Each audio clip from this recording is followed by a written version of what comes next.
You're listening to A Book with Legs, a podcast presented by Smead Capital Management. At Smead Capital Management, we advise investors who play the long game. You can learn more at smeadcap.com or by calling your financial advisor.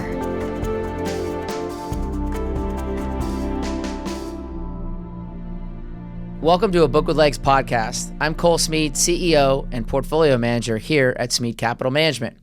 At our firm, we are readers, and we believe in the power of books to help shape informed investors. In this podcast, we speak to great authors about their writings. The late, great Charlie Munger prescribed using multiple mental models and analysis. We analyze their work through the lens of business, markets, and people. Hosting this episode with me is our resident Irish citizen, our Chief Operating Officer, Conor O'Callaghan. Conor, thanks for being here. Great to be here, Cole. I'm very excited. We have a very special guest here with Padraic Scanlan. So in this episode, we will discuss economic policy, the failure of markets, public welfare, and just about every unenjoyable, unimaginable thing that you can think of that happens in the roughest economic and civil moments in a population. Padraic Scanlan is joining us to discuss his new book, Rot, An Imperial History of the Irish Famine. Padraic is an associate professor at the Center for Diaspora and Transnational Studies and the Center for Industrial Relations and Human Resources at the University of Toronto. He is also a research associate at the Center for History and Economics at the University of Cambridge and Harvard University. He has authored two other titles, Slave Empire in 2020 and Freedom's Debtors in 2017. He received his bachelor's degree in history at McGill University in Canada and his PhD in history from Princeton University. Quite the resume, Cole. Yeah, quite the resume. Padraic, thanks for joining us today. So you're joining us from Toronto, but you're obviously Irish, as we can tell from your name being an Irish name. Yeah, I mean, I'm from Montreal. My dad's side of the family are from the Irish Catholic diaspora. My mom is or was French Canadian. So a real, in many ways, like a real Montreal or a real Anglo Montreal kind of background. Nice. But yeah, thank you very much for having me. Yeah. So in your past titles, you've dealt in certain particular histories, and I guess other than obviously your heritage, what initially drew you to this story? It was this family members telling stories, or was this just something that you'd heard in the past and you thought, I really want to know more about this history? So, I mean, I think in some ways I had kind of avoided Irish stuff for a long time. I studied British history. My expertise as an historian is in the history of labor in the British Empire. And I kind of avoided Ireland in part because I have this kind of outrageously Irish name, like Padraic Scanlan, yeah. Padraic Scanlan. But I didn't necessarily feel any particular Irishness. I think that was definitely, in some ways it was sort of the last I think my dad's generation and before that felt a lot more, felt a lot closer to that identity. Okay. So my dad grew up in an ethnic enclave basically in Montreal, Point St. Charles, which was more or less exactly, or rather his family grew up in Point St. Charles, which is basically all Irish Catholics. But then, so I wrote a couple of books and I spent the first part of my career working on the history of the abolition of slavery and the transition from enslaved to free labor in the British Empire. Okay. And one of the big points of comparison not for enslaved laborers in the British Caribbean colonies, but for formerly enslaved laborers was to the Irish poor. So in the decade right after the abolition of slavery in the British colonies, Britain's Caribbean colonies in the 1830s, abolition came into effect in 1834. There were a lot of comparisons between recently emancipated laborers and Irish laborers, not to make a kind of comparison between the Irish as enslaved, because they weren't, but the Irish as being sort of or the Irish poor, especially the Irish agricultural poor, being on the kind of bottom step of a ladder of civilization and work ethic. So that was one kind of pathway toward this book, those constant comparisons. And then, in the past, again, 2019 and then in 2021, my parents died and my brother started doing a lot of genealogical research, which is unlike him. And, I think we both kind of were sort of thinking about, I suddenly had a kind of like personal impetus to think a little bit about my own relationship to Irishness, and my own relationship to the British Empire and Ireland's relationship to the British Empire. So those were really the two kind of things that got the project percolating. And then, as we were talking about before we started recording, right, then the COVID sort of brought the famine into the picture, right? Because it was this sort of unbelievably complex, difficult to solve, multidimensional omni-crisis that seemed like it was going to last for a season, but ended up lasting for years.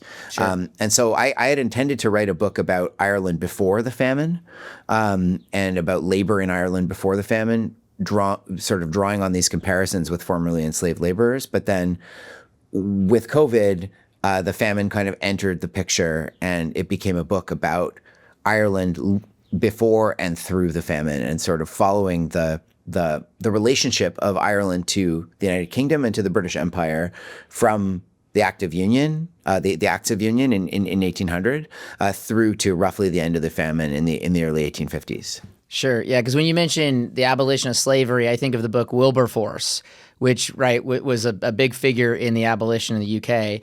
To your point, bringing us up to speed, kind of the context politically prior to this. You discuss, what Ireland's relationship was to England from the 16th to the 18th century. Can you kind of teach us of what that was like?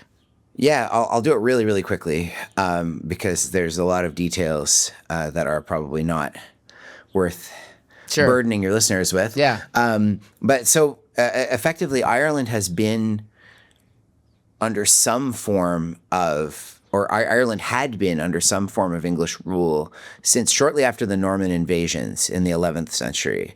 English, the new Anglo-Norman aristocracy after the conquest of England by the Normans in the 11th century, that aristocracy invaded Ireland in the Middle Ages. So if you meet people whose surnames are Fitzwilliam or something like that, that's straight from Norman French, right? It's fils, it's son. So Fitzwilliam is son of William, in a kind of Irishized version of the French fils, like son. Ireland had always been in some kind of, had been under nominal English rule for centuries. But the degree to which, a medieval king could actually assert power over Ireland really waxed and waned depending on the ambitions of the king and the relative power of the Irish aristocracy. Sure. But then in the 17th century, shortly after, during the English Civil Wars of the 1640s, Oliver Cromwell's New Model Army invaded Ireland for the first time, and set about a project of really intensive. I think it's maybe a bit anachronistic to describe it this way, but a kind of ethnic cleansing of Irish Catholics, pushing Irish Catholics out of 3 of the provinces of Ireland and primarily into Connaught. So the phrase then was like, to hell or where should the Irish go? To hell or Connaught. And that wasn't completed. That was really more of Cromwell's army's ambition rather than what it succeeded in doing, but that was its plan. And then shortly thereafter, in the early 1690s, after the Glorious Revolution in England, which is, again, probably not worth going into, but the overthrow of the Stuart monarchy in England, the new King of England, William III, formerly William of Orange, the stadtholder of the Netherlands, who was married to the deposed Stuart king's daughter, Mary, so William and Mary, right, fame, invaded Ireland again. In the 1690s, and completed, in a sense, the conquest that Cromwell's forces had begun in the 1650s. And then after that, for the duration of the 18th century, throughout the 1700s, Ireland was not officially a British colony, insofar as it was nominally an independent kingdom with its own parliament. It just had the same monarch as England and Scotland and Wales. But it was effectively a colony. Its parliament had to submit its parliamentary agenda to Westminster for approval. Laws that the Irish Parliament passed could always be vetoed in London. And throughout the 18th century, Ireland's economy became more and more oriented towards exporting agricultural products to England. And so that's really the story of the Irish economy in the 18th century is conquest and the dispossession of the former Irish Catholic aristocracy. So you get an almost entirely new landlord class in the course of the 18th century. So who owns Ireland changes pretty dramatically. And then you have, increasing pressure on land, in part driven by a pan-European increase in population, right? Across Europe, the population explodes in the 18th century, and it's no different in Ireland. But in Ireland, there's no kind of concomitant increase in capital. So Ireland has very little capital and a growing population, and so the new landlord class don't enter into the kind of farming arrangements that English landlords would enter into. They enter, which would have been generally an English farmer would be somebody with a fair amount of capital who would be able to kind of enter into a partnership with an aristocrat and rent for a very long time a very large amount of land, like in the range of thousands of acres. And that's not what happens in Ireland. Farmers rent 50 acres or 25 acres. And that's not enough land to produce enough food to pay the rent. And so you end up with a system of land ownership in Ireland that is increasingly subdivided, where more and more people, if I'm a farmer, I have enough capital to rent 50 acres from a landlord. I don't have enough money to pay my rent on that land. And so I subdivide my land into smaller and smaller chunks and effectively collect both the proceeds of what I'm growing, which I sell, but also the rent that kind of flows upward toward me. So it's not... It's a kind of like a pyramid. One of the phrases that's used about Ireland in the 18th century is that it's a nation of landlords, because even like the smallest, a farmer having 50 acres might have 5 tenants each holding 5 acres, and those 5-acre tenants might also have subtenants holding a quarter acre. And so you have this kind of pyramidal structure without capital. So I was also going to ask you, because Ireland enters the Union in 1801. Okay. Yes. And I think what you said in your book is it takes them from a puppet country to a junior country. Yeah. Can you explain why entering the Union really did not better them off in any way? Yeah, and I don't want to put words in your mouth, but you almost imply, as you said correctly, Ireland was never a colony of Britain, but in some ways, again, I'm not putting words in your mouth, but it was almost worse off not being a colony. It was really kind of in no man's land to a certain degree.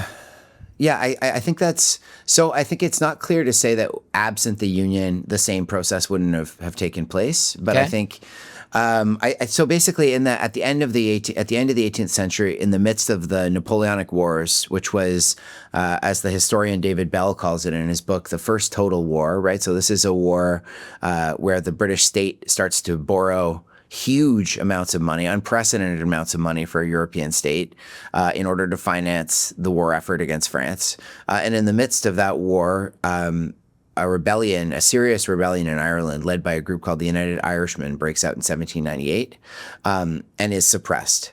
And one of the reasons why the Union starts to appear as a solution is that the leaders of that rebellion are not dispossessed Catholics, they're Protestants. So Theobald Wolfe Tone is a very famous figure in the history of the Irish nation, and Wolfe Tone was a Protestant. And so the Protestants, the Anglo-Irish ascendancy, as they're called, are supposed to be the managers, and they're supposed to be responsible for kind of husbanding Ireland within the Union. They're supposed to be the representatives of British power. So if you start to have your ostensible kind of ruling class turning against England, you need a solution.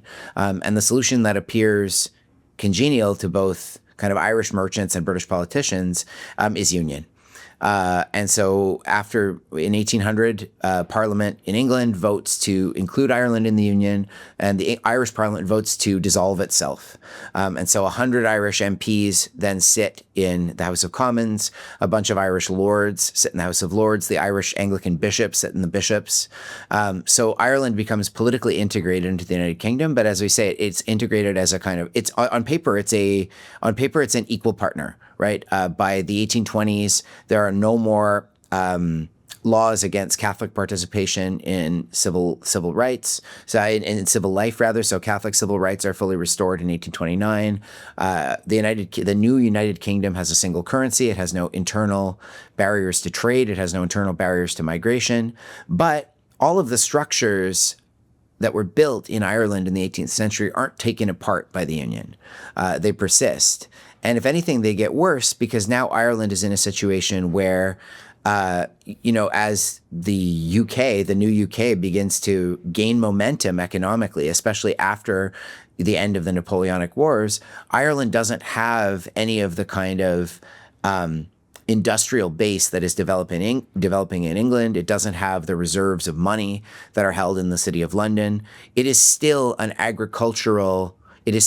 a kind of capital poor, labor intensive agricultural producer of mostly grain and livestock for British markets.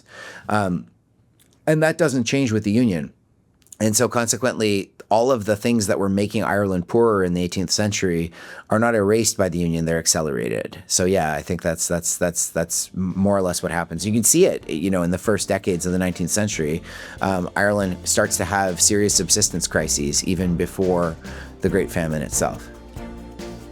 Hi, I'm Cole Smead, CEO and Portfolio Manager here at Smead Capital Management and host of this podcast. If you enjoy this podcast, I'd like to invite you to check out smeadcap.com. At our firm, we are stock market investors. We advise investors who play the long game with a discipline that has proven success over long periods of time.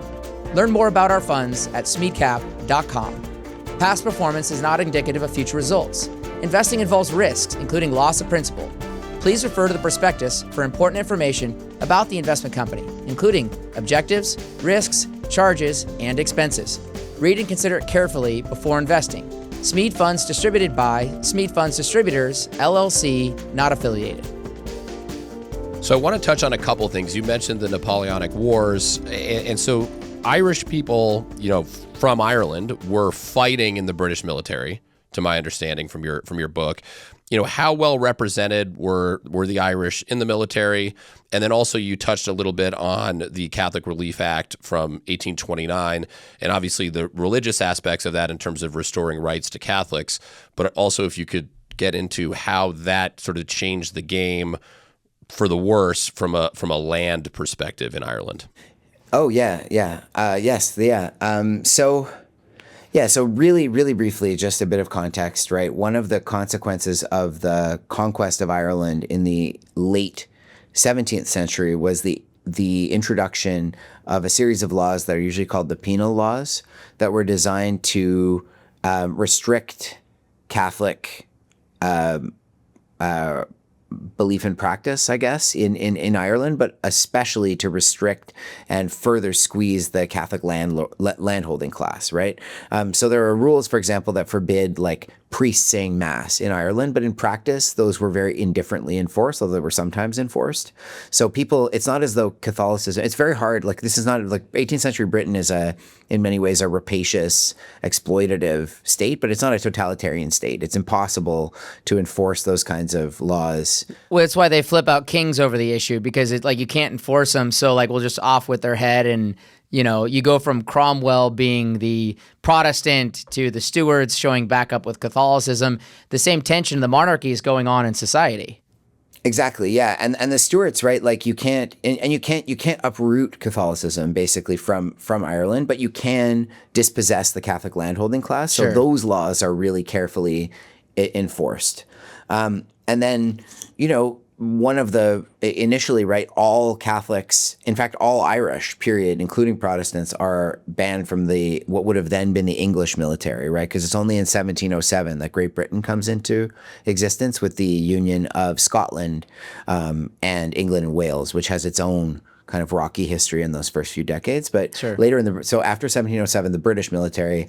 But then, as the 18th century wears on, those regulations are relaxed because Ireland has always exported people, right? Even before the famine, Irish mercenaries served in all kinds of European armies. And, in a way, an Irish soldier serving in the British military was one fewer Irish soldier who could hire themselves out to serve in the French or the Spanish military, which were the other common places where where Irish mercenaries served. So, like Ireland, in some ways, like the relationship between Ireland and England and Ireland and Britain is really, it's not as it's tense, and it's often really like internally contradictory and painful, but it's never fully estranged, right? Like one of the great war hero of the Napoleonic Wars, Arthur Wellesley, the Duke of Wellington, he's Irish. Like he's a member of the Anglo-Irish aristocracy, becomes the prime minister. So it's not as though Ireland is fully, and he's, the most celebrated land-based military hero of the first half of the 19th century in the United Kingdom. So there's this complex relationship between the Irish upper classes, including after 1829, which is the Catholic Relief Act, and the British upper classes. But one of the things that the Catholic Relief, to return to your original question, one of the things that the Catholic Relief Act does is it restructures how the electoral franchise works in Ireland's ridings, and it introduces something called the 40-shilling freehold, which effectively means that the barrier for voting in Ireland had previously been, pretty like it had been relatively low, and so a lot of Irish MPs were elected by their tenants, who held a certain amount of land, either as rented land or in freehold. And after the Catholic Relief Act, that franchise is dramatically reduced. So it's kind of a clever bit of work done by the two main parliamentary architects of Catholic relief, who were Robert Peel, who I imagine we'll talk about later, and the Duke of Wellington, who was the leader of the Tories in the Lords, right? Because in this era of British government, every government has effectively two leaders. They have a leader in the House of Commons and a leader in the Lords, and it doesn't always, I think usually, conventionally, the leader in the Commons is treated as the prime minister, but not always.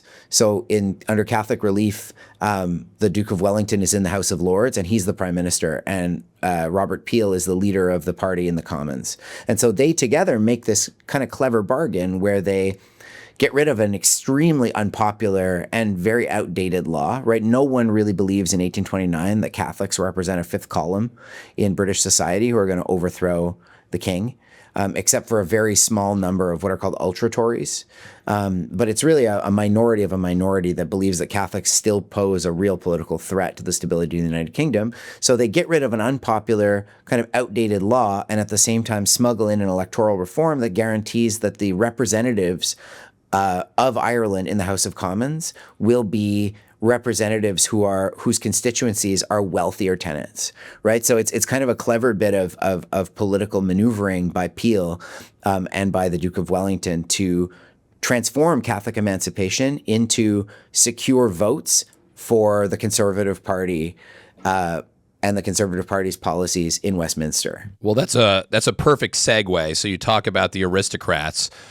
Early in the book, you talk about Shirley Castle, and it sort of paints a picture of the landed gentry of Ireland. So could you touch on the Shirley family, how they got their land, how the estate was run with tenants, and do you think that that's sort of a good representative picture of why Ireland is really a nation of landowners / landlords? Yeah.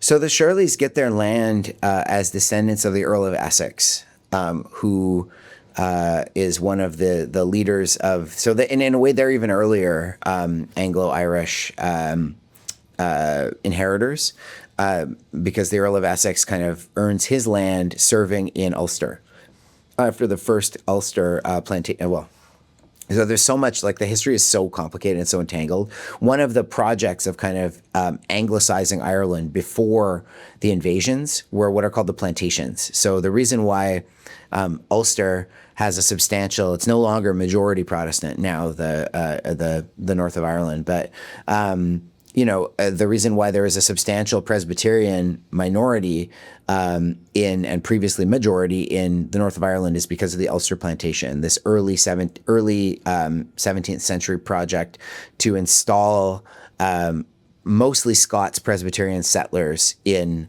what are now the 6 counties of Northern Ireland, the polity of Northern Ireland. And so the Shirleys, one of the leaders of that campaign is the Earl of Essex, and the Earl of Essex descendants are the Shirleys, who own this big estate. And their estate is in many ways this testament. I try to build it up in the book. And actually, I think their estate's a hotel now. I'm not sure. I think it's become, it may even still be in the family, but I think it's now used for, it still stands, right? Shirley Castle still stands. And they build this estate in the early, just before the famine. And the idea is to build it to look as old as possible, right? To kind of capture what the aristocracy in Ireland who really like it, because some aristocrats who own Irish land never go to Ireland. They just collect their money as an annuity and they don't care. They outsource, they just hire professional managers who manage their land for them, and they just collect the proceeds and they make decisions at a distance. But the Shirleys live there, and they build this very old-fashioned looking Tudor-style castle. The intention, and they fill it with beautiful artworks. They have all these, they have Spanish old masters, they have Dutch old masters, they have really fine kind of Celtic woodworking and stonework that's done. But so they're trying to present themselves as almost like feudal lords from an era before capitalism, before the Union, like a throwback to the Middle Ages. But meanwhile, they own all this land, and outside of the walls of Shirley Castle, they have tenants. They have professional managers who manage their tenants, and they are ruthless in the way that they deal with their tenants. Although they personally, the Shirleys themselves, are not making these decisions, but they have a very unsentimental they have a very sentimental attitude to the Irish past and to the aesthetics of their home, but they have an extraordinarily unsentimental attitude to the Irish poor, which is that if you can't pay the rent, emigrate. And if you are being in arrears in your rent, we'll pursue you in court. And so, one of the chapters of the book begins with the scene of this contrast between the kind of self-consciously old-fashioned aesthetic of Shirley Castle, and in fact, like the lands around it are rustic looking too. They're old-fashioned looking too, but the very kind of modern market for land and really modern landscape of litigation over unpaid rent that happens just outside of the walls of the castle. And the Shirleys aren't like, I don't single them out because they're especially bad, right? I'm not trying to like cast aspersion on the Shirleys or on their descendants. There's just a lot of records on the Shirleys, which made it easier. And they happened to build this castle in a very deliberately old-timey kind of Tudor style right before the famine. Right. Yeah. So you describe this sort of, like you said, modern system, real estate system, landlord-tenant system, but it's not just as simple as these wealthy barons that were given this land and then they kind of rent it out. It's really a complex ecosystem. So can you kind of walk us through the middlemen that were involved in this land business also, and then some of the challenges that come with that? One thing that Cole and I found very striking in the book is outside of Ulster, if a tenant improved their land at all, they'd get charged more rent. So you have a great anecdote in there about a farmer who wouldn't even paint his house because he thought if he painted his house, he had reasonable belief that his landlord would charge him more. Yeah. Yeah.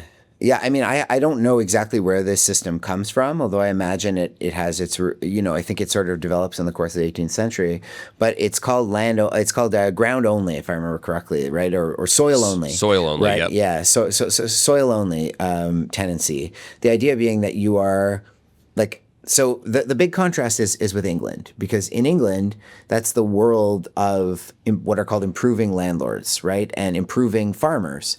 And, an Irish farmer is not, as we've already discussed, is not necessarily someone who is, an Irish farmer is definitely wealthier than an Irish laborer.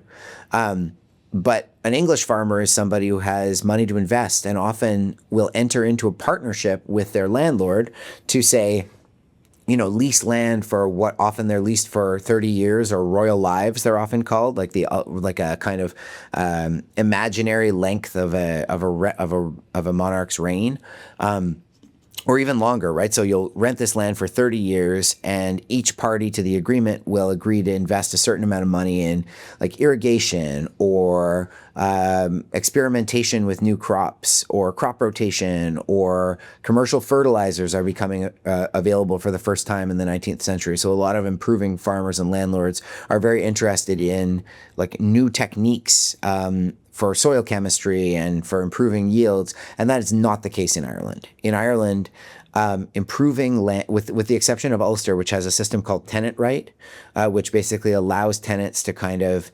sell the value of improvements they made to their land in order to either sell them to other tenants in order to realize a profit, or sell them to their landlord to reduce their rent, right? It's this asset. Like in Ulster, you have a situation where, if you build an irrigation system on your land and you're the tenant, the value of that irrigation system, or some of the value of that irrigation system, accrues to you as something that you can dispose of, either to offset your own obligations or to realize some kind of profit for yourself.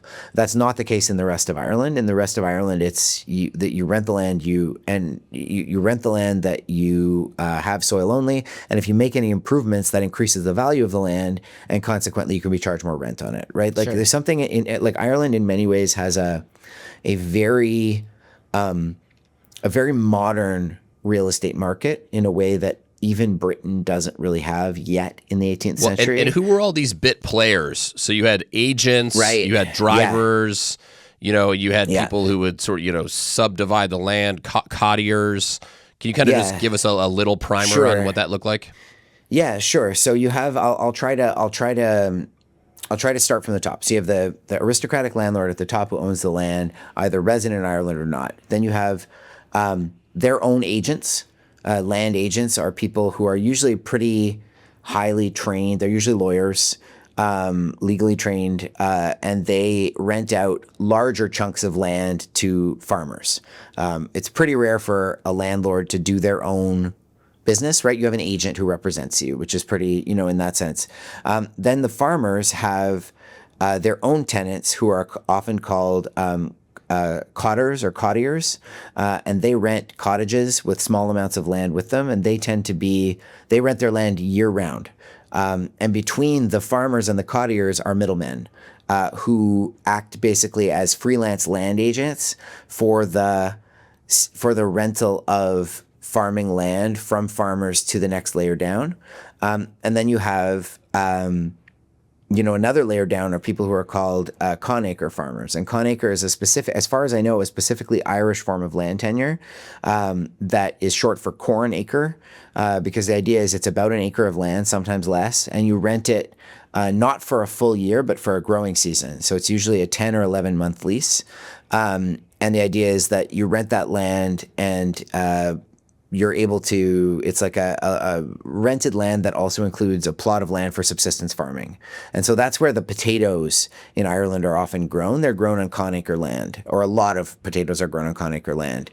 And so, people, and between, the cottiers and the conacre farmers, there are middlemen there too. And then there are also a subgroup of middlemen who are called gombeen men, who are kind of the sort of loan sharks of the Irish evictors. Countryside. Yeah. I mean the gombeen men are basically trying to find advantage wherever it's possible to find advantage, right? So one of the things that you need if you need a plow, hardly anyone in Ireland owns a plow. It's almost always rented. And so the people who rent plows can turn a pretty substantial, they can definitely charge rates of rental that would be extortionate in England, Sure. right? Because of the kind of dearth of technology in Irish farming. Or if you need seed, right? If you're growing oatmeal, gombeen men will provide you seed on credit, right? So they're kind of like the all-purpose lenders for the poor. Sure.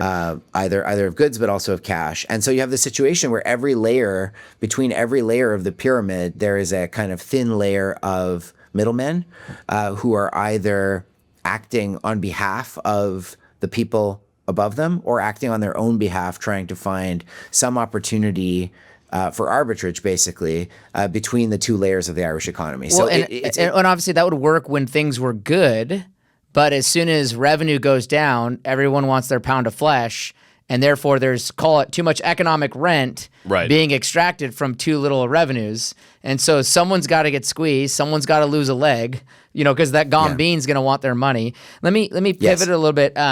So let's, because I think this is just a whole other thing. So that you got all this economic rent being collected by all these people up and down that scheme, if you will. But then there's also the separate issue, which is that only the king can create money. He can only mint. And so how prevalent was, pounds and shillings floating around Ireland? I know we've done other books on the podcast, like we did Easy Money, which talked about the colonies issue with money, the U.S. colonies, what we now know as America. But this same issue was prevalent in Ireland. And so in lieu of, say, currency, your pig might be a better capture of wealth to trade and barter and sell. There's very little circulating money in Ireland. That isn't to say a lot of people don't.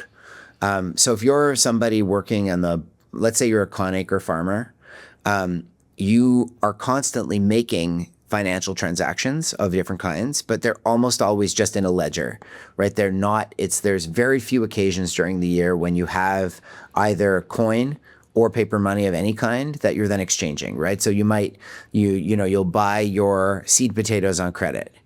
You'll buy your piglet on credit.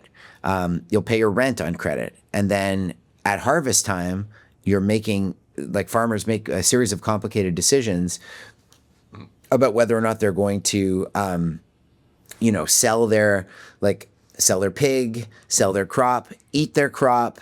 There's a lot of different options for somebody at the bottom of this pyramid for how they're going to repay their debts at the end of the season, but they're very rarely are they handling cash because there just isn't that much circulating cash in Ireland. And there isn't that much circulating cash in Britain either.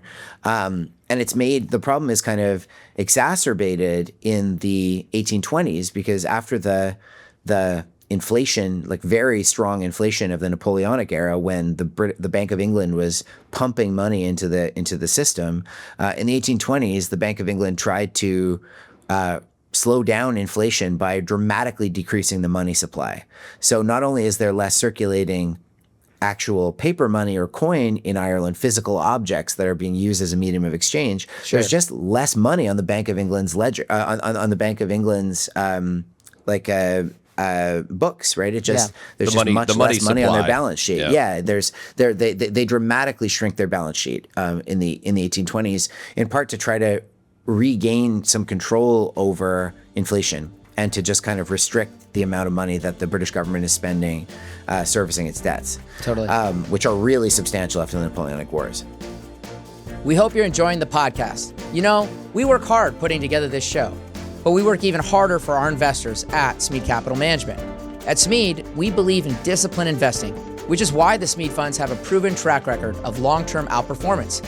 If you're an investor who plays the long game and want to invest in wonderful companies to build wealth, we invite you to visit smeadcap.com.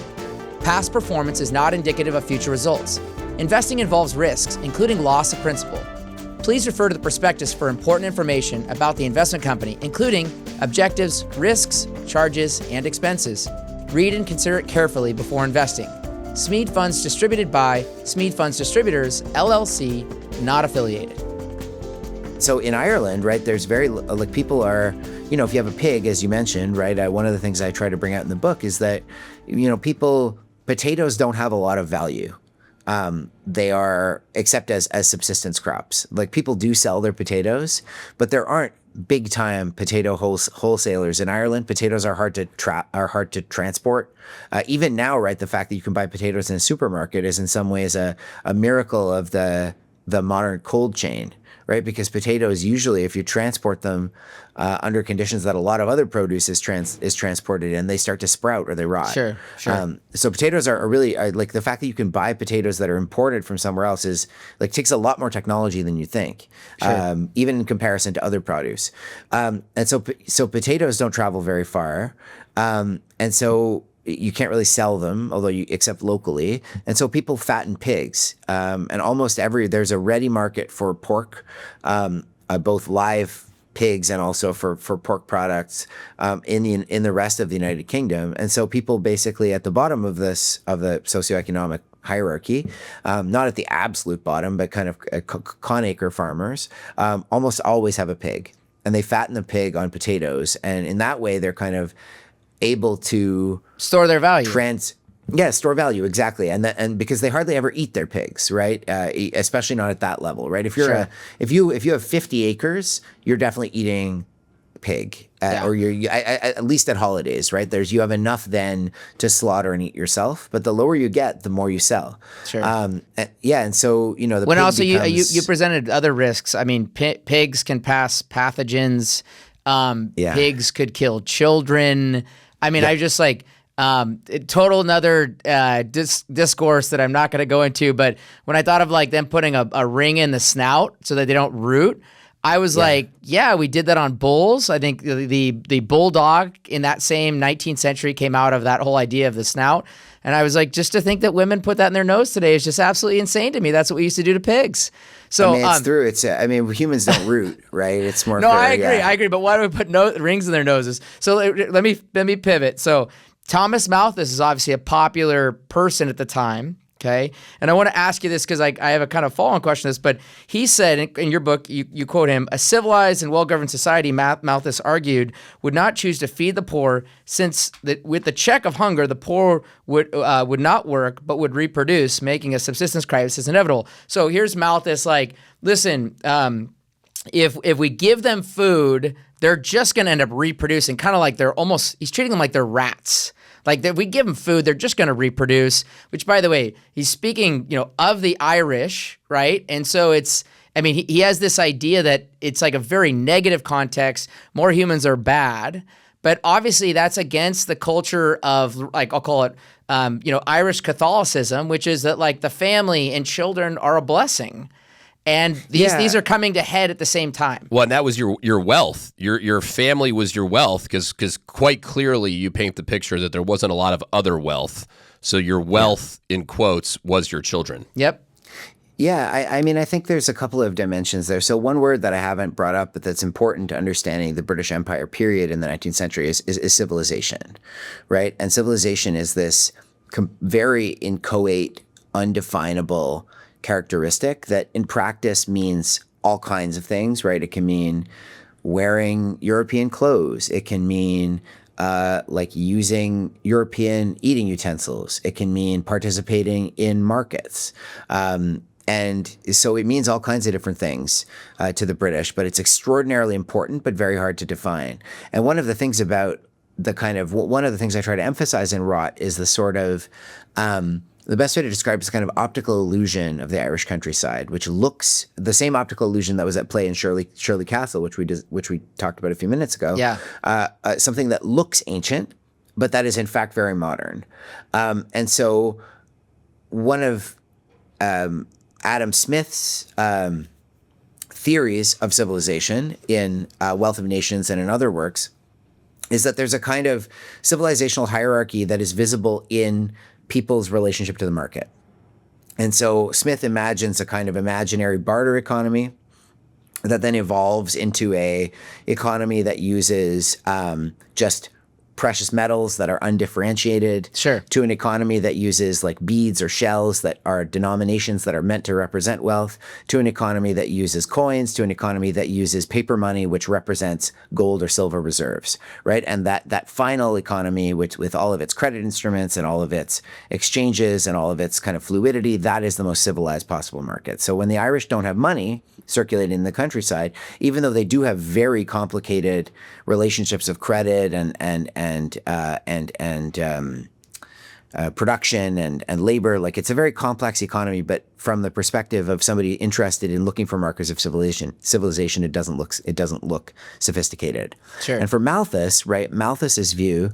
And, Malthus is a classic kind of like sociology or political science 101 figure, right? In his essay on the principle of population, Malthus's argument is that absent civilization, right, which he also doesn't define, but I think is for Malthus, the best way to describe civilization is a kind of like sexual restraint is probably the best way to characterize it. Very Freudian of him too, by the way. Yeah, I mean, yeah, exactly. Yeah, so it's kind of like, absent civilization, like people who are civilized recognize the reality of the absence that population will grow faster than the food supply. But population will increase exponentially, and food supply won't. Yeah. And so to Malthus, right, to be civilized, like British people are civilized because they are able to, when times are tough, Malthus's big metric is marriage, right? There's plenty of children born both in Ireland and in Britain outside of marriage, but it's used relatively usefully at that time as a metric for the birth rate, right? So if people are getting married later, they have fewer children, and that's pretty consistent across the 18th and 19th century. And so for Malthus, the fact that at times like that people like the Irish don't stop marrying early in times of subsistence crisis is evidence of a lack of civilization. And so and Malthus doesn't actually write that much specifically about Ireland in some ways. And he also But he's saying that from a British context too. So it's like a guy looking at Ireland in many ways looking his nose down, isn't he?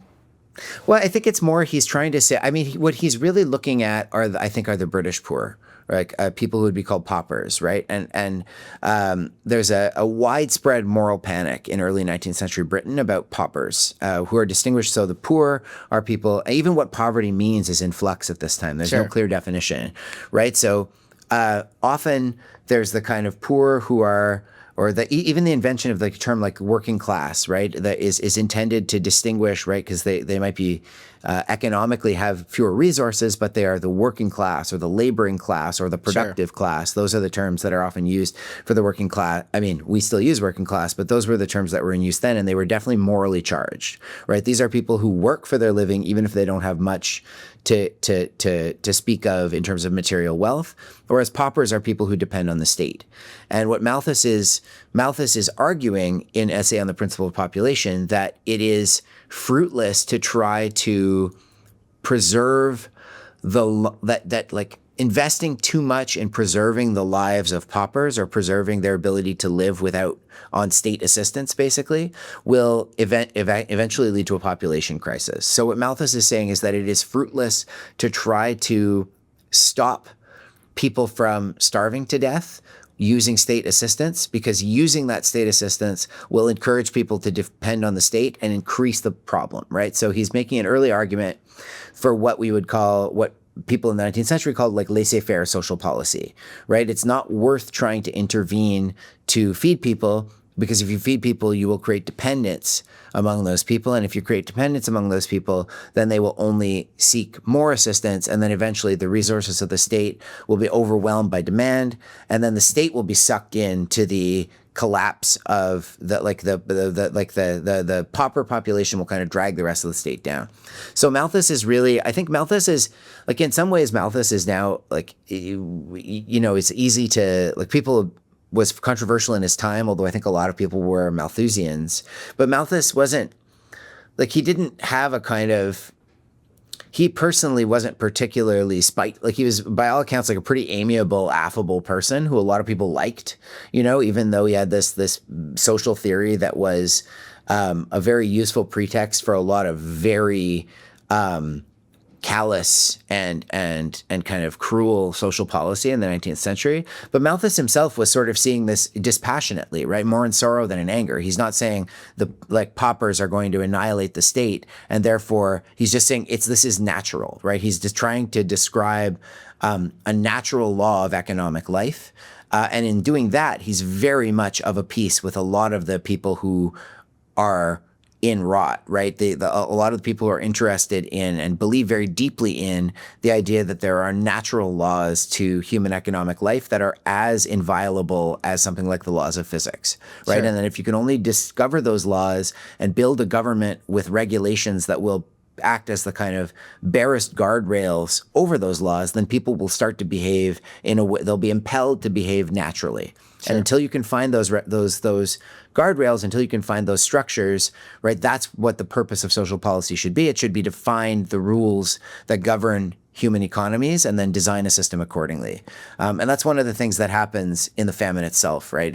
But yeah, Malthus is in the background. And Malthus is somebody who, I'm not sure who the best kind of modern analog would be, but he's somebody who everybody in 19th century Britain claims to have read, but very few people seem actually to have read. Smith is like that too. Like a lot of people will invoke Dr. Smith or Reverend Malthus, right? And in their speeches in front of Parliament, and it's not at all clear that they've actually read any work by them. They have a kind of folk Smith, and I think actually Smith still has that kind of effect now, right? I think there's a lot of people who invoke ideas like the invisible hand of the market without actually having any firsthand appreciation for what Smith was trying to do in Inquiry into the Wealth of Nations. I think of Malthus like Paul Ehrlich more recently, like in the 1970s, right? Which sort of like population bomb. Yeah, population bomb. Yeah, where like nobody's read it, but they all refer to the idea of it, and so I agree with you there. Yeah, but I mean, unlike Ehrlich, right? Ehrlich is an entomologist, right? And Malthus was. Yeah. Here's the funny thing. Like, I don't think Malthus could have known what's happened, since then. Obviously, we have hindsight to know that, starvation was not going to become more common with the more people that were on the earth. Paul Ehrlich knew that, and he still said it. Yeah. No, I think you're right. Yeah. You're exactly right. Like, this is not post-Green Revolution. This is like Malthus was writing right when commercial fertilizers were first becoming available. And industrialization was going to begin to take off, and it hadn't yet, obviously. So Well, let's shift gears a little bit and talk about the main character in your book, the potato. So talk to us a little bit about potatoes, where they fit in the Irish diet, what other things Irish people at the time were eating, and then also tell us a little bit about the lumper. Oh, yeah. Okay, sure. So the potato is kind of indelibly associated with Ireland, but it's not. I mean, not just with Ireland, but probably most strongly with Ireland. But it's not. It's from the Americas. It's native to Central and Northern South America. It's still grown. The organism that caused the potato famine probably originated in the kind of volcanic valleys outside of Mexico City, where potatoes grow wild and they're also cultivated. And it arrived in Ireland as it arrived in much of Western Europe after what historians call the Columbian Exchange, the kind of exchange of pathogens and foodstuffs and people that took place after the Spanish and Portuguese conquistadors' arrival in South America. So the potato came back to Europe. It was widely adopted by European farmers, especially in the 17th century, right? I think the 17th century was a horrible time to be alive in Europe, a century of climactic catastrophe with the Little Ice Age basically causing successive harvest failures, the 30 Years' War devastating much of Central Europe and especially Germany and what's now the Czech Republic and Slovakia. These are like the potato was a backstop crop that people adopted because it was something that could be kept in the ground until you ate it. And it kept kind of marauding armies. It was hardy, so it could survive worse climatic conditions, and marauding armies couldn't get it. But in the course of the 18th century, Irish farmers used it for the same reason that German farmers, that French farmers, that Belgian farmers, that Swedish farmers used it. But then in the course of the 18th century, the pressure that we've already discussed on the Irish economy and on the poorest people in the Irish economy made the potato not just a staple, but a kind of hyper staple. And so by the end of the 18th century, there was a pretty substantial subset of the Irish population who subsisted only on potatoes or virtually only on potatoes, usually served like potatoes and water or potatoes and milk if you had a cow, usually just boiled. And so the potato fit into the overall structures of exploitation or extraction in Ireland because it allowed people who were being paid some of the lowest cash wages, which of course, as we already discussed, they wouldn't have, very rarely would have been paid actually physically in cash, right? Their wages would be written on a ledger, or they would be paid their wages very indifferently or very occasionally, and allowed people who weren't earning a lot of cash to survive from season to season. And speaking of the sort of idea of children as a resource for the Irish poor, the potato in Ireland had this perverse, and this is something I dwell on a lot in the book, had this kind of contradictory, paradoxical effect where it both increased the exposure of the Irish poor to the market because it was essential to the system of low capital, low technology, high labor inputs, export farming that prevailed in Ireland, but it also, at least in good years, could produce really gigantic yields. So you had a situation where people who are among on paper, the poorest people in the United Kingdom, and by some measures, some of the poorest people in the British Empire. Before I worked on Ireland, I wrote a book about colonial Sierra Leone in the 1790s, freedom's debtors. And the wages in Ireland were lower than a lot of the wages that were being paid in colonial Freetown. So Ireland was very poor within the standards of the Union, but they had the potato. So you could have people who could marry early, which seemed uncivilized to the British, right, because it was improvident. People could marry early and could have more children. And they could have more children because they could feed them. And they could feed them because of the potato. And so the potato was both abetted the exploitation of the Irish poor, but also made possible the elements of especially like Irish Catholic cultural life that sustained sustain the millions of people who subsisted only on the potato. So it was a gift and a curse, is what you're saying. Exactly. Yeah. And it was something that people could not get away from, both out of and it was this double, right? One of the things that happened in the famine itself is that it was kind of impossible to, right? So we can talk more about the famine, I'm sure, later, but in the third wave of speaking of the relationship of this book to COVID, right? In the third wave of the Blight, the first wave would have been the autumn of 45, second wave would have been the autumn of 46, then 47, there were fewer potatoes in the ground, but there was also less blight. And then people kept planting, right? There was the potato blight returned in 1848 and in 1849 quite intensely, but nobody was really able to shift to growing another crop. And that was partly because they couldn't afford seed, right? So there were economic barriers to it. They couldn't afford seed to grow oatmeal or wheat or anything like that. But also they had a kind of cultural attachment they had both an economic dependence and a cultural attachment to the potato. Hey, I want to give a big shout out to everyone who's been working so hard on this show. We recently hit the top 10 in investing podcasts on Apple Podcasts, and even number 1 in the business category in several countries. As you may know, this show is brought to you by Smead Capital Management. Smead Capital Management understands how frustrating and illogical the stock market can be. If you're searching for funds with a proven track record, give the Smead funds a look. Or better yet, reach out at smeadcap.com. And don't forget to mention you're a fan of the podcast. Past performance is not indicative of future results. Investing involves risks, including loss of principal. Please refer to the prospectus for important information about the investment company, including objectives, risks, charges, and expenses. Read and consider it carefully before investing. Smead Funds distributed by Smead Funds Distributors, LLC, not affiliated. Something that Cole and I found fascinating. Obviously, Catholics, stereotypically are quite charitable. They're sort of known for that. The Smead family is also known for being very charitable, and charity is important to us here as a firm. So the poorest of the poor in Ireland, these people that were surviving off potatoes, they used some of their potatoes to give to others. Can you touch on that a little bit? Because you called it open-handedness, which is an interesting term to use. Yeah, I mean, the idea is so this is not year round, but in the harvest, right, especially in a good year, there is, if you are somebody who's even got a acre amount of potatoes, right, there are beggars who are even poorer than you who kind of walk around from farm to farm asking for potatoes. And it's considered I mean, somewhere all like in near, it seems to have been considered at least almost kind of sinful not to give, right? And certainly, even if you didn't consider it to be sinful not to give, it was certainly a really spectacular loss of face, right? It was seen as extraordinarily gauche if you were, counting out the potatoes that you gave to people who asked for them in harvest time, right? It was just an expectation that people would come with sacks and you would give them potatoes. And there was almost like a kind of standard, it was like 2 big handfuls was the standard amount that you would give to somebody who was begging. And a lot of people were begging who were at the kind of on the even lower on the people utterly landless who would have just been laborers.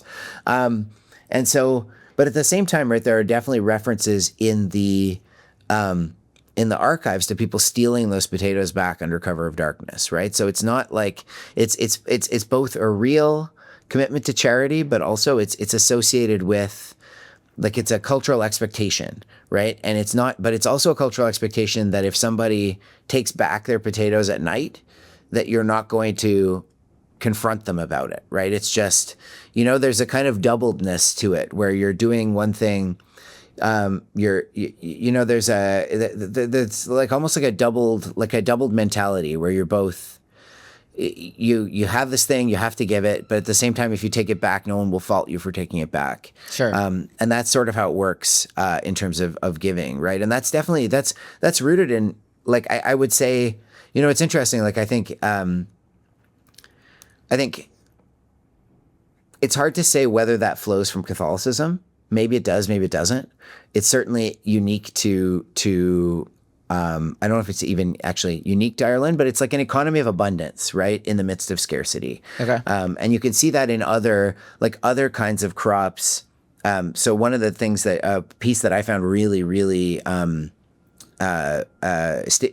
generative for me in writing this book is the botanist and anthropologist Robin Wall Kimmerer has a book called The Serviceberry, about which is also called Saskatchewan, right? It's a tree. We actually, since the book has come out, we have one in our growing on our front lawn. It's native to Ontario, so you can kind of the city of Toronto will plant. So we have a serviceberry, and it produces huge quantities of berries.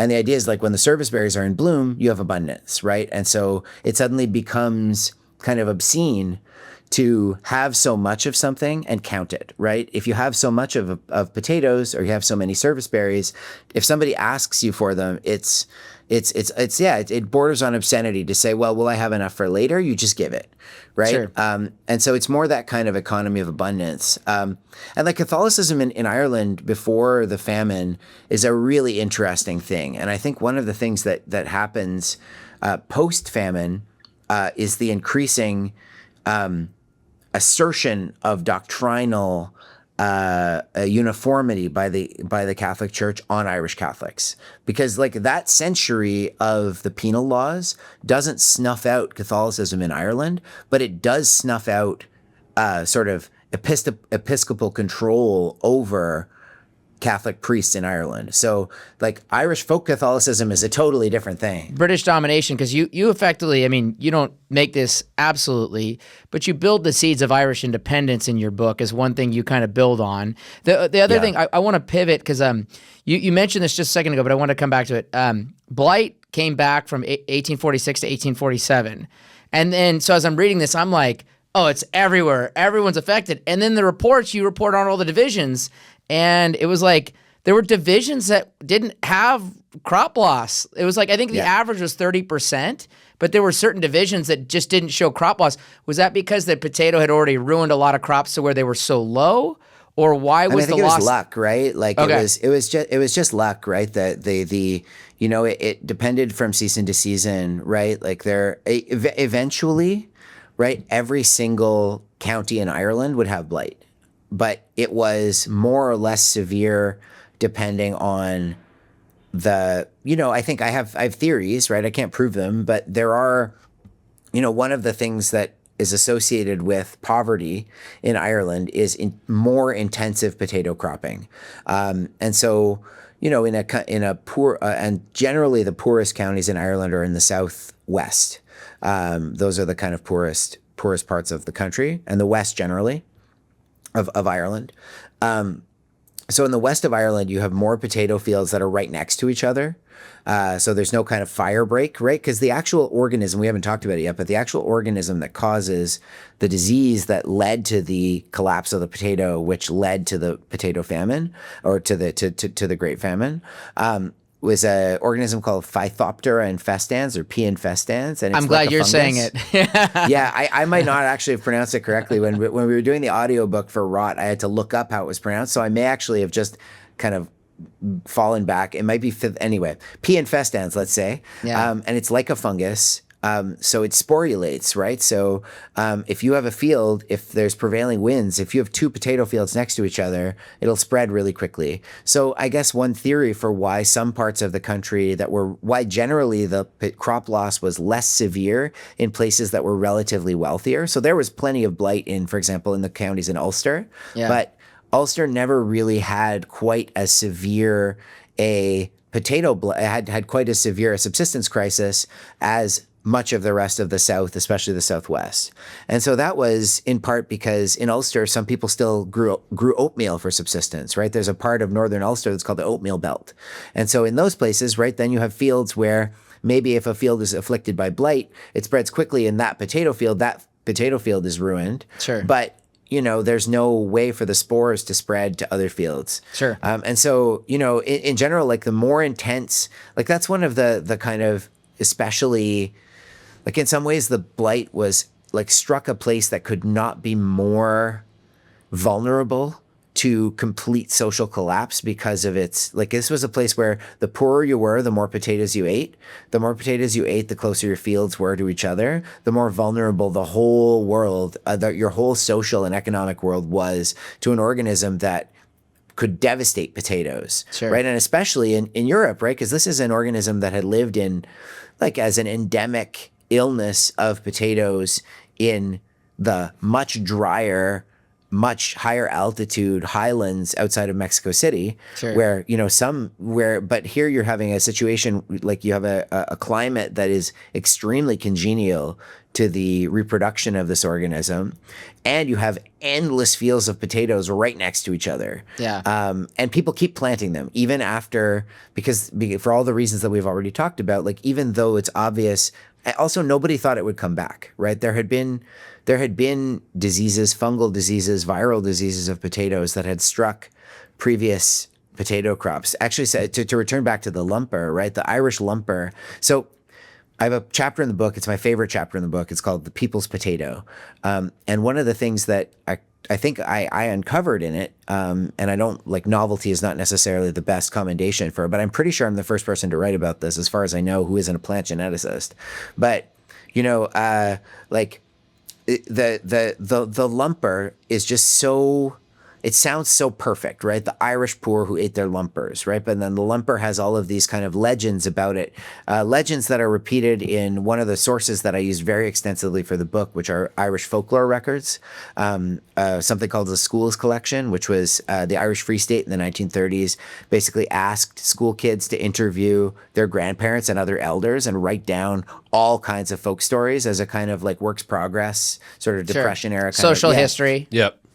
Yeah, so I use that pretty extensively, and there's all of these kinds of accounts of the potato collapsing and the potatoes, like the spread of the potato famine. It's just like it's truly and of the lumper itself, right? This iconic potato that is it's so easy to say the Irish are lumpers, they eat lumper potatoes. But one of the things I found in the research was that there's a kind of cycle of potatoes. Like if you want to grow potatoes, you can get a bag of potatoes from the supermarket, cut the eyes off with a chunk of the tuber and bury them in the ground.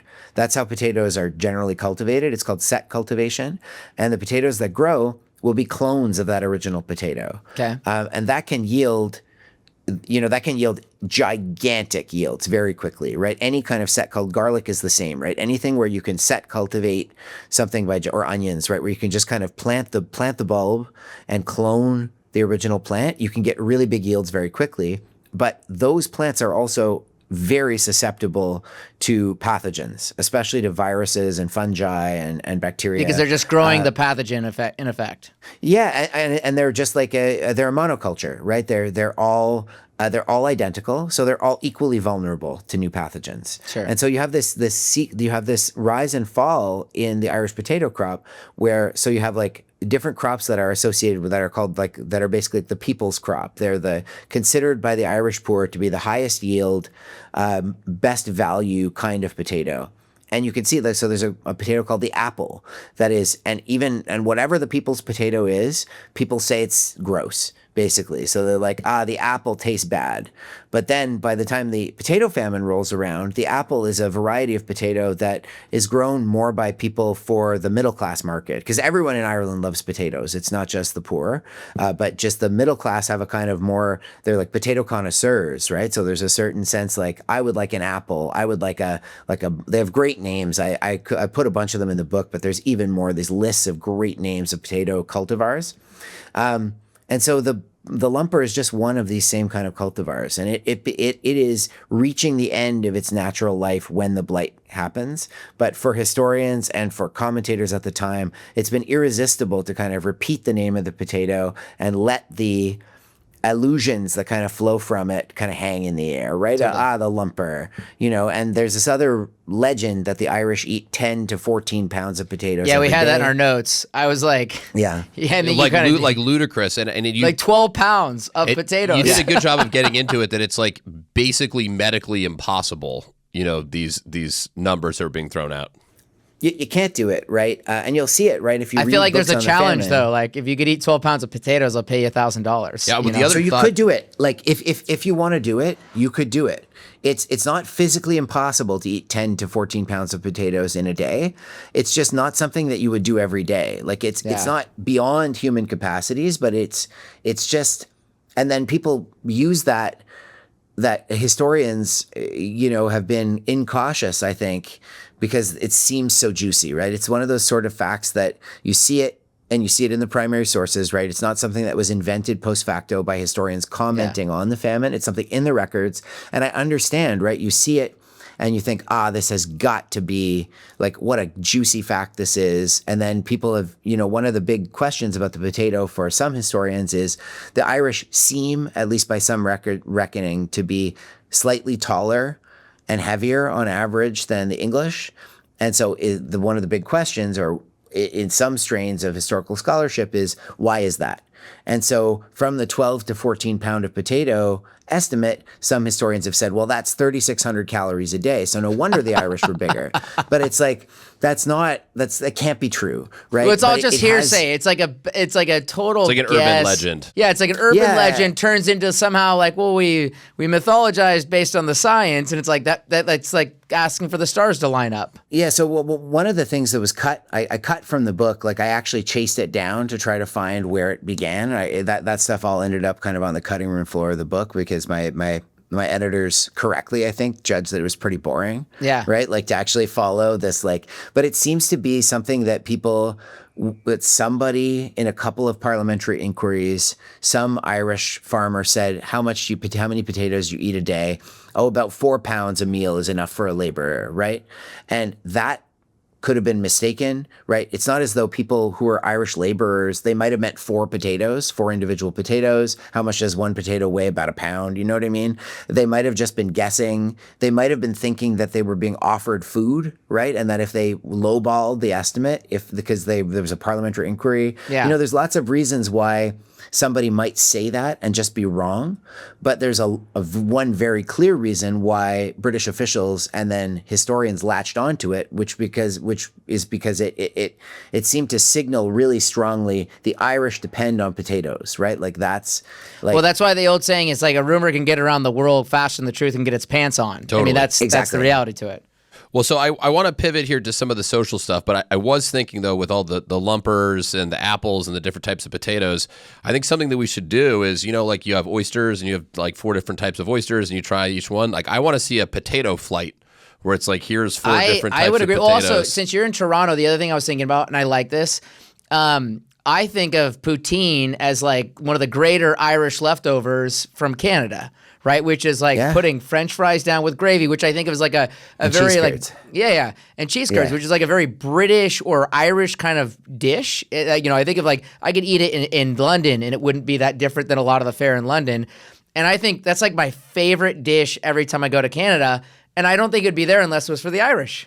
There you go. The potato I mean, it's also like the potatoes, right? It's. I mean, look, as Quebec, as a Quebecois, I have to say it's a Quebecois invention, right? It's it comes from the. But like, look, potatoes are food for the poor everywhere, right? So, and one of the things about the potato, like, if I were a better, more serious, like, if I were a real historian, like a real one, as opposed to, I would have learned like 4 or 5 European languages in addition to, I already have, like I have French, but you know what I mean? I would have learned Dutch. The PhD from Princeton wasn't enough to make you a real historian? No, I mean, look, I will say, having been to Princeton for grad school, that is a history program that places a lot of emphasis on multilingualism. So I'm bilingual.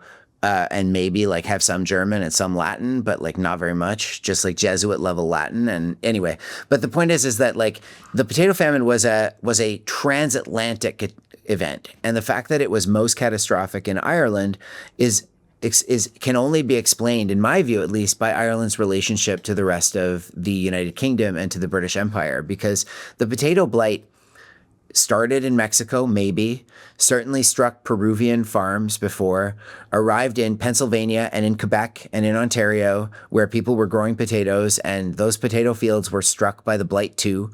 And then the blight crossed the Atlantic in 1844 or 1845, hit Belgium, spread outward from Belgium to the Netherlands, to Prussia, eventually going as far north as Scandinavia and as far south as the Basque Country in Spain. People's potato fields were dying.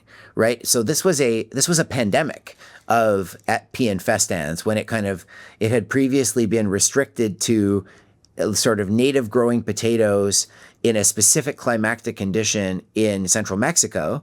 And then it suddenly was through the engines, through the mechanisms of the steamship and through the expansion and globalization of, like, really, truly, like, globalization of potato agriculture, it suddenly spread all around the world. Or everywhere potatoes were grown, and it's still a huge problem, right? Like Met Éireann, right? The Irish weather meteorological service, has blight forecasts based on the overall humidity in the air and the wind direction.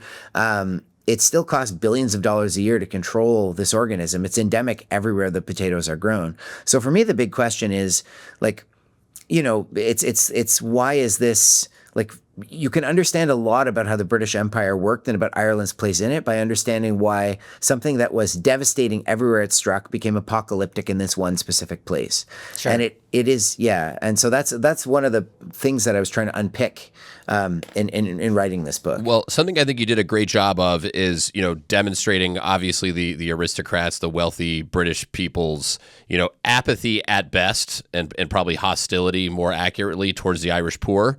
But that seemed to cut in both ways a little bit because, they tried several different things, and we don't have enough time to get into all of them, but to try to help the situation, one of which was public works, which was better than the workhouses, which came later. But during the public works era, the public works didn't pay as well as private farming. Yet a lot of Irish people seem to prefer taking lower paying public works jobs rather than working, on the farmland, which seemed to be a repudiation of the sort of the aristocracy. It's like, why am I helping make these people more rich? And I was wondering if that was sort of what we was thought that driving ourselves. Like, was it a social issue that caused a labor issue? Yeah, I mean, I can briefly let me just briefly sketch the pandemic relief. Geez. So you can see what's on where. let me just briefly sketch the famine relief policies.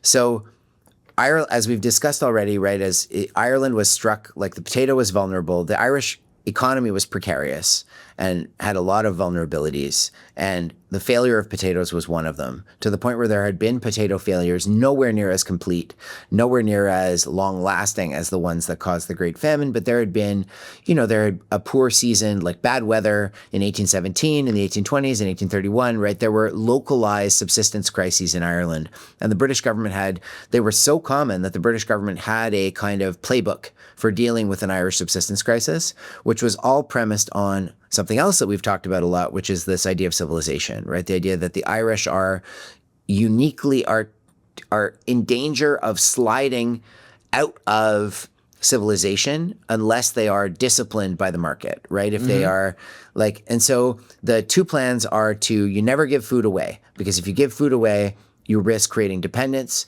Well, you get Malthus. Like they're listening to Malthus, and he's like, Malthus is right. We give them food, they're going to breed like rats.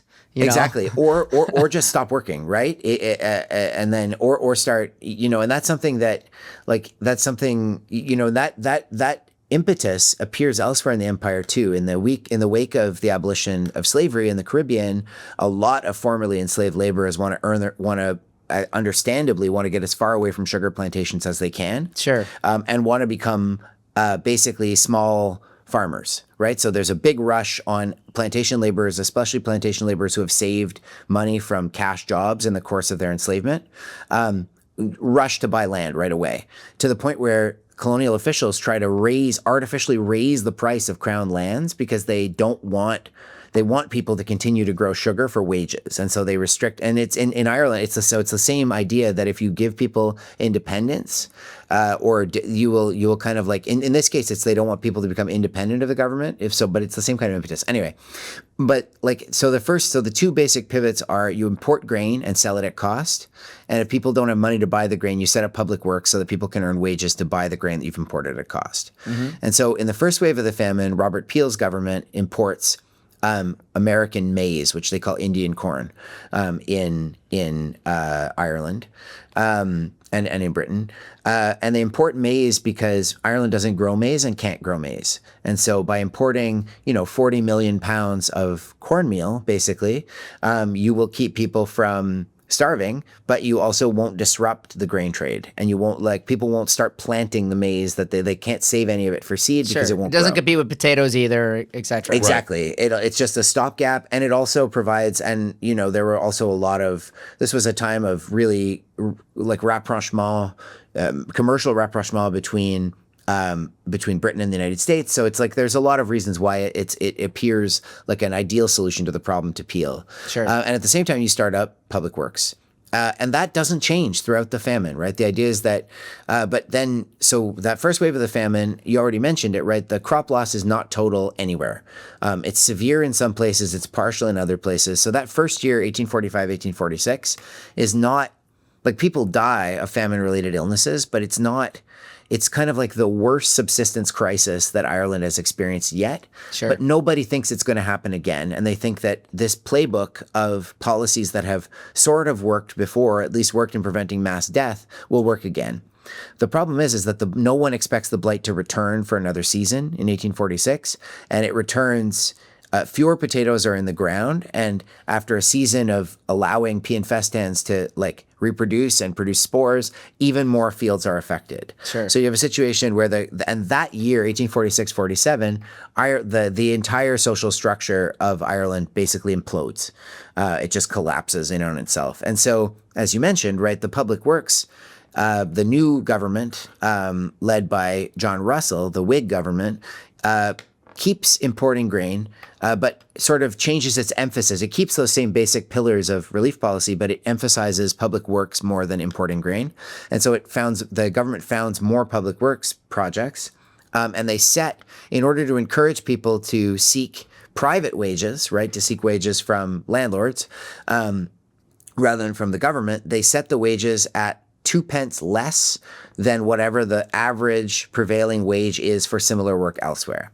The problem is that the devastation in some parts of Ireland, there's several problems, but one of the problems is the devastation is so complete in some parts of Ireland that there basically is no other work to be had. Sure. Right? And those farmers who have the means, a lot of people start emigrating, and people with money get out first. and people with the That money hasn't to changed, really, by the way. yeah, I mean, the pandemic like proved that. they're just out of there, right? And then you have, so you have some people who emigrate right away, so there is no work, and the farmers who have enough money and enough resources just stop growing grain and convert their fields to tillage.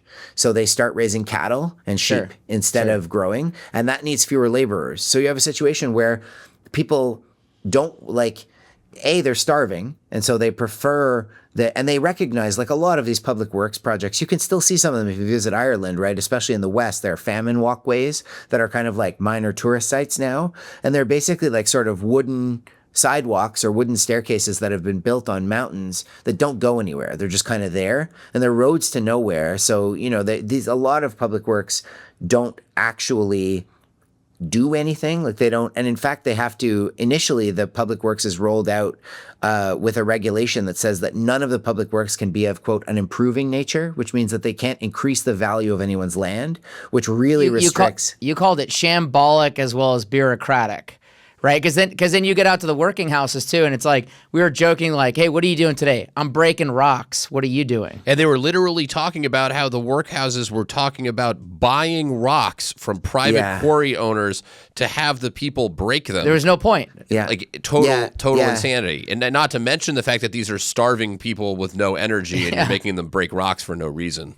And another thing that was cut from the book that I think is going to work. I'm working on something now on the Industrial Revolution, and I think it's going to work into that one. Was there was a big scandal in a British workhouse just before the famine, where workhouse inmates, basically in England, were being tasked with breaking bones, right, for fertilizer, like crushing bones with sledgehammers,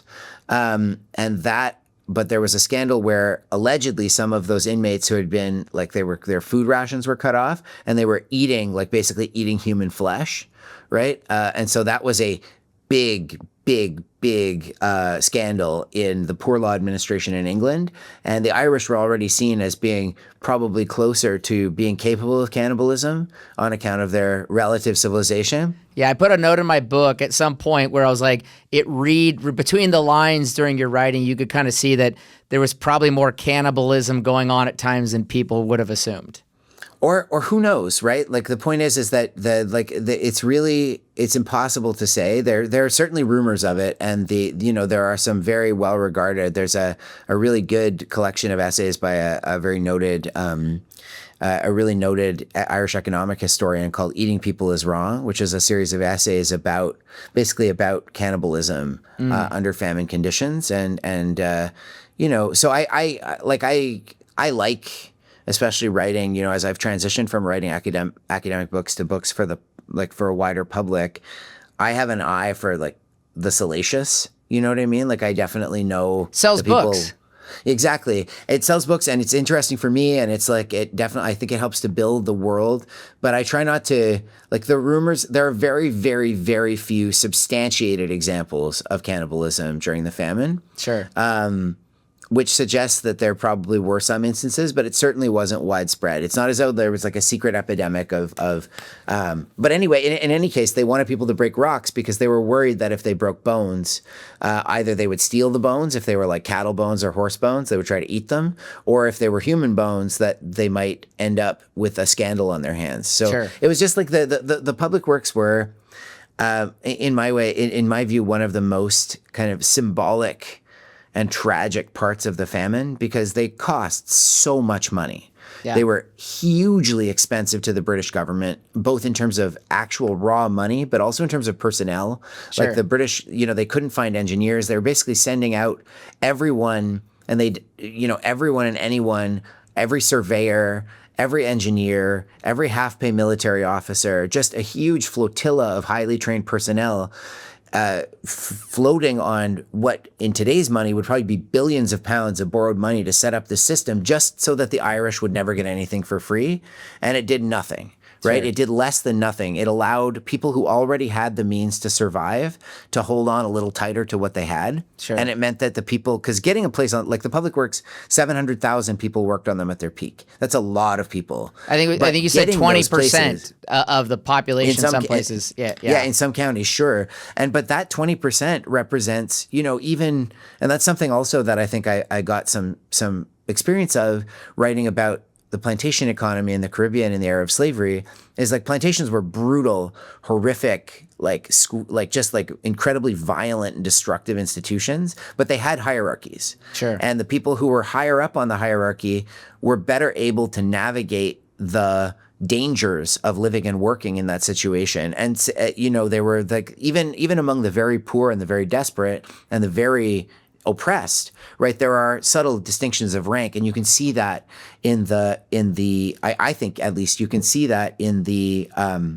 public works, because if you were from a good family or you knew the guy who was giving out the tickets, right? People like generally the people who got jobs on the public works were not the people who were the most vulnerable to absolute starvation. And so, because they had to be strong enough to work. And you talked about and well connected enough to get a job, right? Totally. I know we're up against time here. I did have one question that I thought of that was not mentioned in the book, and you touched on the rumors of cannibalism, which I think, given the dire circumstances, is probably not shocking to anybody. Suicide is something you didn't touch on. Did you come across anything along those lines in your research? Because I couldn't help but think when I was reading this, I'm like, this is so bad. It's really tough. It's a really tough circumstance. Cole and I were trying to talk about, was there any positives to take away from your book? And there weren't really. Well, I have my last question. Except for the triumph of the human spirit. Yeah. Yeah. I mean, look, I think in terms of suicide, I don't know. I'm sure it happened. The records that I have are of people who were sent to work on the relief works who were sort of external staff, right? So I have a couple of instances. I have one guy who's one anecdote in the book of somebody who was, most of the people who were sent to administer relief were half-pay military officers. Okay. So the British military in the Napoleonic Wars expanded dramatically, especially the officer class. And in the British military at the time, when Britain wasn't actively at war, you would be not entirely demobilized if you were a regular soldier or sailor, you'd just be demobilized and discharged. But if you were an officer, you would just have your pay cut in half. So you were called a half-pay officer.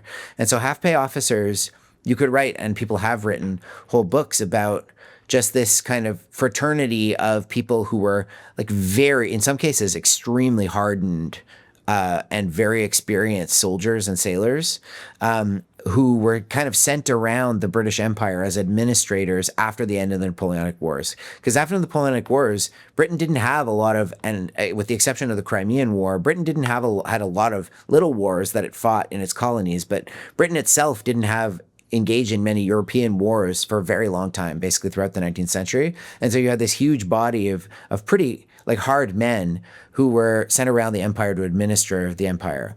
And they were sent to Ireland to administer famine relief. And in one anecdote in the book, a guy is so demoralized by the amount of work, and the futility of the work, right? They're spending time, they're spending money, but nothing is happening. And people are still there doesn't seem, it seems like the end of the world. That's the name of the chapter about what the Irish sometimes call Black 47.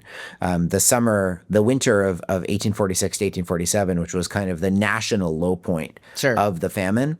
And so there's a guy who tries to kill himself, but he misses, or the bullet glances off his skull. These are not powerful firearms. And so he's brutally mutilated, but still alive. And, I don't know what happens to him, but everyone kind of thinks that he's going to try again. But so the things that were happening were so bad that people witnessing them were considering suicide. I think you told a story of a guy whose skull was exposed through the skin, and that was just that was not that big of a deal. Yeah. That was actually Frederick Douglass who saw him. Yeah, right. That was a beggar in Dublin when Douglass went on these kind of speaking tours of Britain and Ireland in the 1840s, and it's actually his kind of letters from Ireland are really interesting sources, both, and also a point of entry for me because I was really familiar with a lot of abolitionist sources before. Sure. But that's something, and that they think that I think it was a pig attack, actually, that the pig Yeah, basically that's right.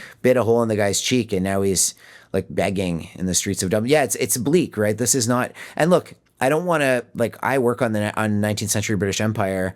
This is a very hard world that these people live in. Like this Well, is yeah, not yeah. To your point, I mean, like prostitution was very normal in the British Empire. For anybody of a lower class. I mean, there was a lot of like ills that like we'd be like, oh, things are bad today. It's like this is very, very bad. Literal survival. Yeah, it's a tough world. I think the best way to describe it is there's just no.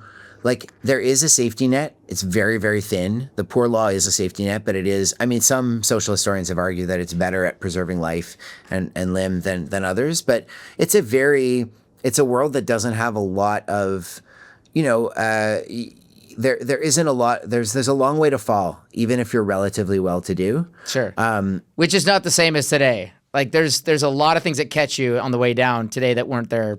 Sure. Yeah. I mean, look, this is a situation, right, where you think about like I sometimes think like my wife also works at UT, is also an historian. And, when she was pregnant with during the pandemic with our daughter, she got a spider bite and had to get antibiotics for it. Right. Like, cause, it was cause it was turning into, like a skin infection. Yeah. But, in the 19th century, that kills you. Like this is an era where, and that's a complete misfortune. If you cut yourself, if you're a blacksmith and you accidentally burn yourself and your wound separates, you die. Right. So like there's just a lot less. It's a time when and I think like this is an era I as a parent, I don't know how to think about, it's something I constantly think about as I work on the 19th century. Like people often talk about, you'll hear sort of like the average life expectancy in 19th century Britain in the 1840s, say something like 35, right? And you think, oh, wow, like if you're born and you're, I'm 39, right? It's just like, oh, I've outlived my life expectancy by 4 years. But it's distorted by the fact that greater than 50% of children don't live to their 5th birthday. Yeah. So it's not that if you live to be 30, if you live to be 5, your real life expectancy is probably closer to 60, right? But, you have this situation where so many, this is a world where the death of children is there is no, I've been rereading recently, Pride and Prejudice. And in Pride and Prejudice, one of the most remarkable things is that the Bennet family have 5 daughters and they're all adults.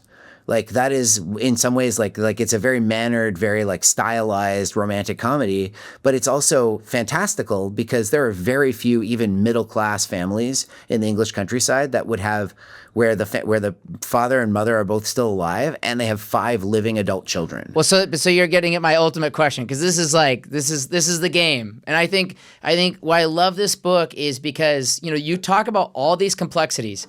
There's complexities in the social history of this. There's complexities in the political history. There's the economic issues that are inherent. It's super complex. Okay, and you're pointing out how tough the world that this is going on in is very tough. Okay. So now our world today is so much better, is just a simple way of putting it. So here's what I find interesting. And I'm going to ask you this question because it is the topic of our day in many respects. So, we talked about Paul Ehrlich. The Paul Ehrlich camp would say that we have way too many people in this world and we're going to ruin the world with too many people.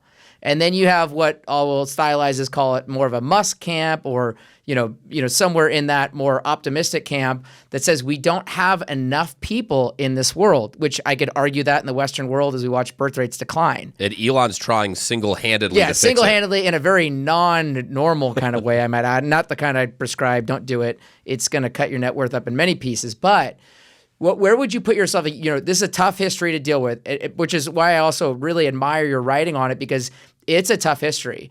But where do you find yourself? Do you look and say, okay, despite all the shortcomings of a period like this, the future is very bright for humanity. We need a lot more people. Or do you say, I don't know, these humans, they tend to screw things up. We probably will ruin this. Oh man, I have no idea. Look, I will say that as an historian, there have been a lot of other times. Look, I think that I think that there is something, and this is something I'm working on now, a book project I'm working on now. There is something that is unleashed in the 19th century with industrialization and the kind of stripping of both of fossil fuels, right? That's when the term fossil fuels is coined, as people come to recognize that petroleum and natural gas, like oil and natural gas, are the fossil remains, like from the Carboniferous era of better basically dinosaurs. ancient swamp, of swamps basically and plant life, and then at the same time the discovery that fossil plants and fossil microscopic matter could be dissolved in sulfuric acid to produce phosphate fertilizers, right? Sure. So you have the situation in the 19th century where all of a sudden, like the deep past, the long pre-human past of the world suddenly becomes a field for human exploitation. And I think the overexploitation of those resources is a genuine threat to the future of people, right, of humankind. But at the same time, right, like there have been a lot, as an historian, I mean, I can tell you, look, this is not this is my own maybe eccentricity, but like people haven't changed for a very long time. Like the way that we constantly think that we have transcended human patterns of thought and behavior, but there have been a lot of other times in human history where we thought the world was coming to an end, with pretty good, in the 13th century, in the midst of the 100 Years' War, at least even just in European history, in the 13th century. Well, C.S. Lewis calls it chronological snobbery. He's like, we're so advanced and, Yeah, so I don't know. I will say that I think like people thought in the midst of the Black Death and the 100 Years' War that was the end. People thought in the 17th century, in the midst of the Little Ice Age and the 30 Years' War, and it's like absolute like vicious bloodshed that accompanied it, people thought it was the end.